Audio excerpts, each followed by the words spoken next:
you guys, it's Miss Kim with your Advent Day 4 story about the Chickadee from the book All Creation Waits. The Advent Mystery of New Beginnings by Gail Boss, with really fun woodcut pictures by David Klein. Here's the cute little chickadee for today. Isn't he sweet? I love watching those chickadees. They get in my lilac tree and they get all puffed out. They especially seem to be out there in the winter and the blustery cold, which after the story today you'll know why. And if you're a person who feeds them, you'll want to make sure that you keep their bird feeder full all winter. So Advent Day 4, Chickadee. Nearly every winter day, the small flock would arrive a flurry at the feeder outside the window of Miss Milner's second grade classroom. Chickadee-dee-dee, she would sing. Chickadee-dee-dee, we would answer.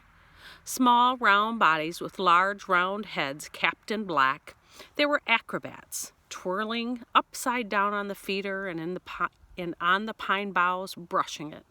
They didn't fly away when I pressed my nose to the window pane, but looked me in the eye, I was sure, and peeped. Perhaps she was sparing us, children who still feel the suffering of creatures, but Miss Milner didn't tell us that every cold night those cheery birds walked a tightrope between life and death to greet us in the morning. Half an ounce of feather, flesh, and hollow bone, a chickadee in your palm would feel like the weight of 2 nickels. Like any living thing, lightweight relative to its length and width, it loses heat quickly. So the little bird must eat continually during winter's short daylight hours to stoke its metabolic fires for the long night to come. Even so, on a below-zero night, the fires can go out.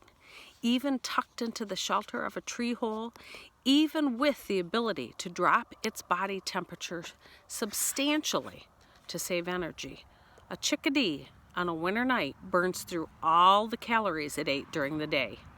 Before dawn, as soon as there's enough light to see, the chickadee flutters out, famished, its tiny brain intent on seeds. Tiny, its brain, but bigger now in Advent than spring. I tip my head at the chickadee, tipping his head quizzically at me.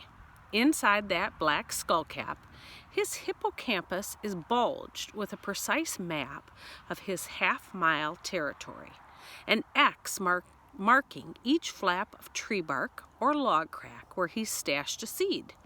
Since late summer, his brain's memory center has been growing, adding neurons to record the location of every single cached seed, thousands of them. As he eats them up through the rest of the winter, the map in his hippocampus will shrink. Will the seed map be gone before the ice and snow? No wonder the chickadees at Miss Milner's feeder seemed ecstatic. Their winter stashes would last longer, thanks to the bonanza. Best, the black oil sunflower seeds she poured out every morning. As they swirl and twirl and hop and flit about my feeder now, they seem a flock of St. Francis's. Like the saint wed to Lady Poverty every winter day, the equation of their existence is open. Will there be enough of what they need to take them through the dark night into tomorrow?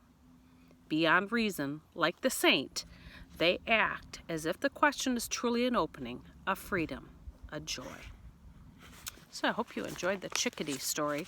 I don't know about you guys, but each one of these stories, and I have never read them all, I've read parts of this book, but not the whole thing, just reminds me of the wonder of creation.